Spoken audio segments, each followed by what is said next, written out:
மேக்ஸ்லாம் ரொம்ப ரொம்ப டஃப்புங்க. மேக்ஸை பார்த்தாலே பயமாக இருக்குது. மேக்ஸு எல்லாருக்கும்லாம் வராதுங்க.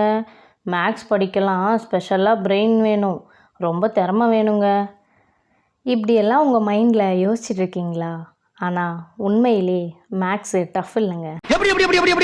எதுக்கு இத்தனை எப்படி இல்லை எப்படிப்பா எப்படின்னு சொல்கிறேன் கேளுங்க.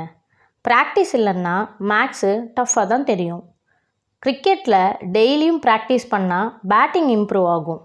மேக்ஸும் அதே மாதிரி தான். புக் ஓப்பன் பண்ணாமல் எக்ஸாம் டைமில் மட்டும் படித்தா கஷ்டமாக தானேங்க இருக்கும். ஒரு சைக்கிளை 6 மாதம் ஓட்டாமல் இருந்து சடனாக எடுத்து ஓட்டும்போது பேலன்ஸு கஷ்டமாக தான் இருக்கும். டெய்லியும் 10 மினிட்ஸாவது ஓட்டினா தானே ஈஸியாக இருக்கும்.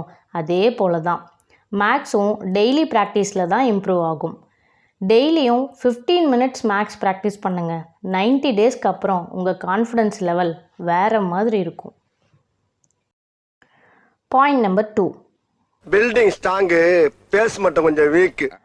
இப்படி இருந்தால் பில்டிங்கே ஸ்ட்ராங்காக இருக்காது, அப்புறம் மேக்ஸ் எப்படி ஸ்ட்ராங்காக இருக்கும்? அடிஷன் சப்ராக்ஷன் ஸ்ட்ராங்காக இல்லைன்னா அல்ஜிப்ரா ரொம்ப கஷ்டமாக தெரியும்.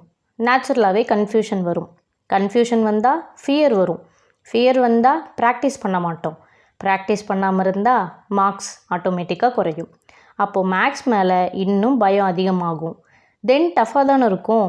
இது ஒரு சைக்கிள் மாதிரி கண்டினியூ ஆகிட்டே இருக்கும். Point number 3, fear creates difficulty. Maths ப்ராப்ளமை பார்க்கும்போதே எனக்கு வராது அப்படின்னு பிரெயின் டிசைட் பண்ணிட்டா ஆட்டோமேட்டிக்காக கான்சன்ட்ரேஷன் ரெடியூஸ் ஆகும். அகெயின் அந்த சம்மை ட்ரை பண்ணவே மாட்டோம்.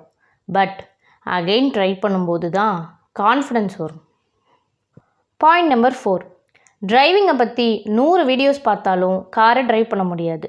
ஸ்டேரிங்கை பிடிச்சி ப்ராக்டிஸ் பண்ணால் தான் ட்ரைவ் பண்ண முடியும். மேக்ஸும் அதே போல் தான். Maths is a skill, not a memory subject. Point number 5, நிறைய ஸ்டூடெண்ட்ஸ் மிஸ்டேக் பண்ண பயப்படுறாங்க. ஆனால் டாப்பர்ஸ் என்ன பண்ணுறாங்க? மிஸ்டேக்கை அனலைஸ் பண்ணுவாங்க, கரெக்ஷன் பண்ணுவாங்க, இம்ப்ரூவ் பண்ணுவாங்க. 1 mistake is equal to learning opportunity.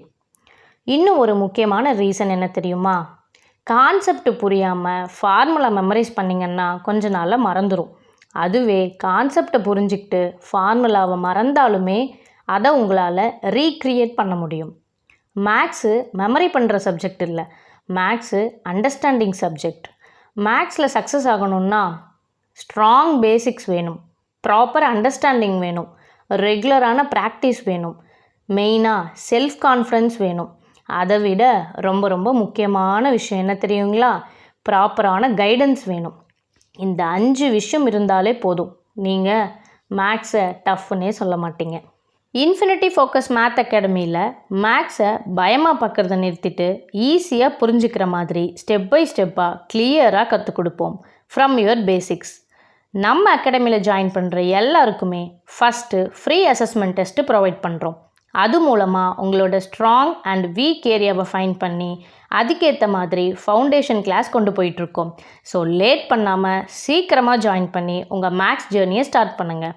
நம்ம கோல் மார்க்ஸ் மட்டும் கிடையாது, கான்ஃபிடென்ஸை பில்ட் பண்ணணும், லாஜிக்கல் திங்கிங்கை இம்ப்ரூவ் பண்ணணும், மேக்ஸ் மேலே இன்ட்ரெஸ்ட்டை க்ரியேட் பண்ணவும் தான். அதனால் இனிமே மேக்ஸ் எனக்கு வராது டஃப்னு சொல்லாதீங்க. அதை மாற்றிக்கிட்டு நான் இன்னும் மேக்ஸ் கற்றுக்கிட்டு இருக்கேன்னு சொல்லுங்கள். நம்பிக்கையோடு ஸ்டார்ட் பண்ணுங்கள். மேக்ஸ் நிச்சயமாக ஈஸியாகும். இந்த வீடியோ உங்களுக்கு யூஸ்ஃபுல்லாக இருந்திருக்குன்னு நம்புகிறேன். பிடிச்சிருந்தா லைக் பண்ணி கமெண்ட் பண்ணுங்கள். மேக்ஸ் டஃப்னு சொல்கிற உங்கள் ஃப்ரெண்ட்ஸ்க்கும் ஷேர் பண்ணுங்கள். See you in the next video. Thank you.